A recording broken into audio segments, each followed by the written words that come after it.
Mirëmbrëma të dashur miqtë mi. Ja ku po ritakojemi sërish me mua Tirona Lilin për të ndarë bashkarisht rrëfimin e radhës. Sonte do të flasim për një rrëfim shumë të ndjerë. Sot do të flasim për një rrëfim që në fakt të emocionon sapo ta lexosh. Këtë letër ma ka shkruar një grua e nderuar që ka një hall të madh. Pasuria t'i erë syt, pasuria t'i terrorizon syt. Dhe njerëzit fillojnë që të humbin përditshmëri, njerëzit fillojnë që të humbin jetën, fokusohen shumë te leku, duan që të jenë sa më të pasur.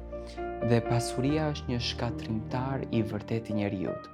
Dhe dy motra të nderuara, një vëlla, nuk flasin me njëri tjetrin shkaku i pasurisë.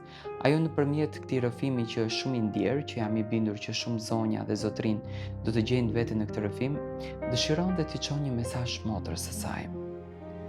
Nuk e di si filloi gjithçka. Ndoshta asnjëri prej nesh nuk e kuptoi momentin kur dashuria e motrës edhe vëllait filloi që të humbiste mes fjalëve të ashpra.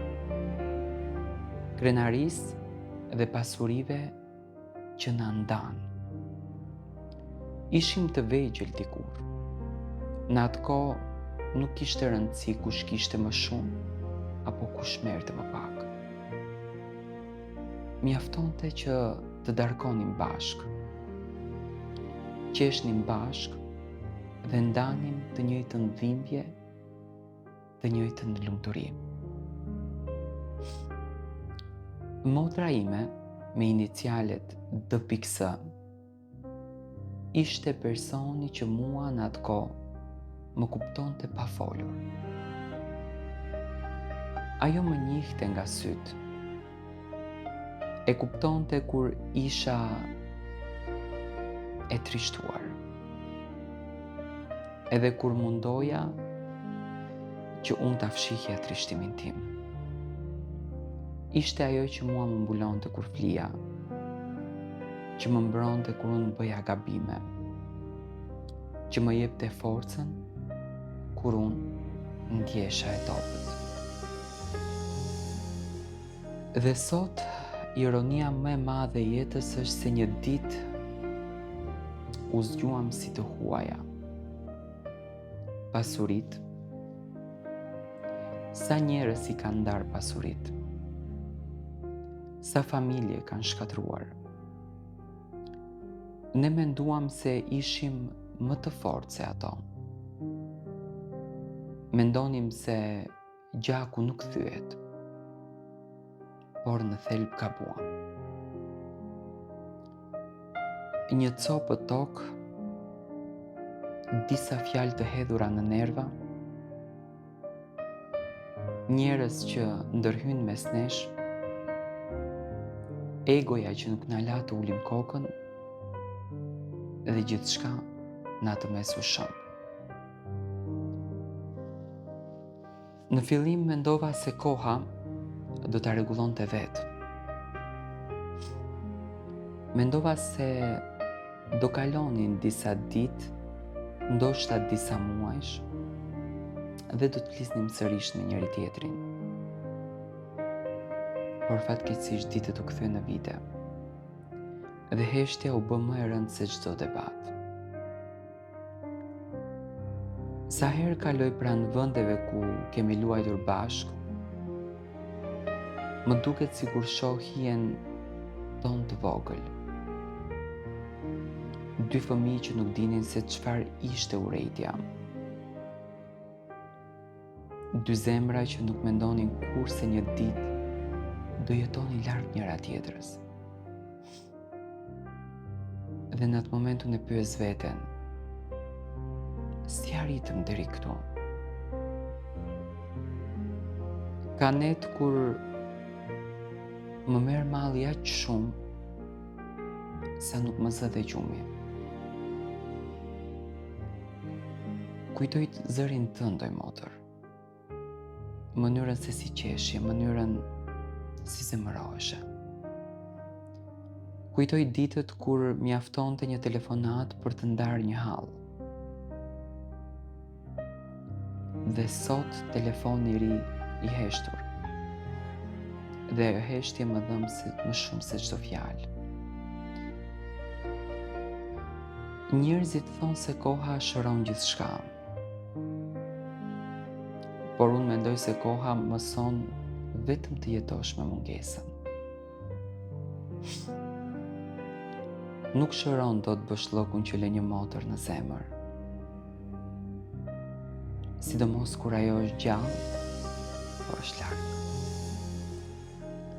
Ka raste kur dua të të shkruaj, të them gjithçka që kam mbajtur brenda. Të them se nuk më intereson më kush kishte të drejtë. Nuk më intereson më toka, shtëpia dhe pasuria. Asgjë më nuk ka vlerë kur në thelb humbet njerëzit e tu. Më mungon shumë. Dhe ndoshta nuk e kam thënë kur aq qartë sa duhet. Unë të dua motër. Të dua më shumë se sa krenaria ime. Të dua më shumë se sa heshtja që na ndau. Shpesh pyes veten nëse edhe ti mendon për mua. Nëse ndonjëherë ndalon dhe kujton fëmijërin ton. Nëse të mungon po aq sa më mungon mua. Ndoshta edhe ti pret një hap, ndoshta edhe ti ke frikë. Ndoshta të dy po presim që tjetri të flasi pari. Por jeta është e shkurtër dhe koha nuk pyet, dhe ajo ikën pa pritur pajtimet tona. Pa pritur që ne të gjejmë guximin të themi më fal. Kam kuptuar diçka, nuk ka pasuri më të madhe se familja. Nuk ka para që zëvendësoj një motër. Nuk ka shtëpi që mbush bëshllokun e zemrës, sepse kur mbetesh vetëm, kupton se gjërat materiale mbeten aty, por njerëzit në thelb ikin. Motra ime D.S. Nëse një ditë do ta dëgjosh të rrëfimin, dua të dish diçka. Nuk të shkruaj për të kthyer kohën pas. Nuk të shkruaj për të fajsuar askënd, të shkruaj sepse zemra ime është lodhur nga mungesa jote. Ndoshta kemi gabuar të dyja, ndoshta kemi dëgjuar fjalët e të tjerëve më shumë se sa zemrën tonë. Por asnjë gabim nuk duhet të zgjash më shumë se dashuria. Unë ende ruaj kujtimet tona, ende I mbaj si thesar. Ende buzëqesh kur kujtoj fëmijërin ton dhe ende shpresoj që një ditë të ulemi përballë njëra tjetrës. Jo si armiqe, por si motra që kanë humbur shumë kohë. Do doja të të përqafoja edhe një herë, të thosha se sa më ke munguar, të thosha se asgjë nuk ka qenë më e rëndësishme dhe më e rëndë se kjo distancë mes nesh. Ka njerëz që nuk e kuptojnë dhimbjen e humbjes së një personi që është ende gjallë, por kjo është një nga dhimbjet më të mëdha, sepse nuk ke një fund, nuk ke një lam të mirë, ke vetëm heshtje. Dhe heshtja ndonjëherë bërtet më shumë se çdo zë. Nëse unë do të mund të kthehesha pas, do zgjidhja ty dhe jo krenarin, do zgjidhja një bisedë dhe jo një debat, do zgjidhja familjen dhe jo pasurinë. Sepse sot e kuptoj, pasuria më e madhe që kam humbur nuk ishte toka, nuk ishte shtëpia, nuk ishte asgjë materiale. Pasuria më e madhe që humba ishte marrëdhënia me ty. Motra ime D.S. Dua ta dish se zemra ime ka ende vend për ty. Nuk është mbyllur dera, nuk është vonë. Nuk do të jetë kur vonë për motrën time. Dhe ndoshta një ditë do ta dëgjosh këtë. Dhe do ta kuptosh se pas gjithë këtyre viteve zemra ime ka mbetur aty ku ishte dikur, pranë teje.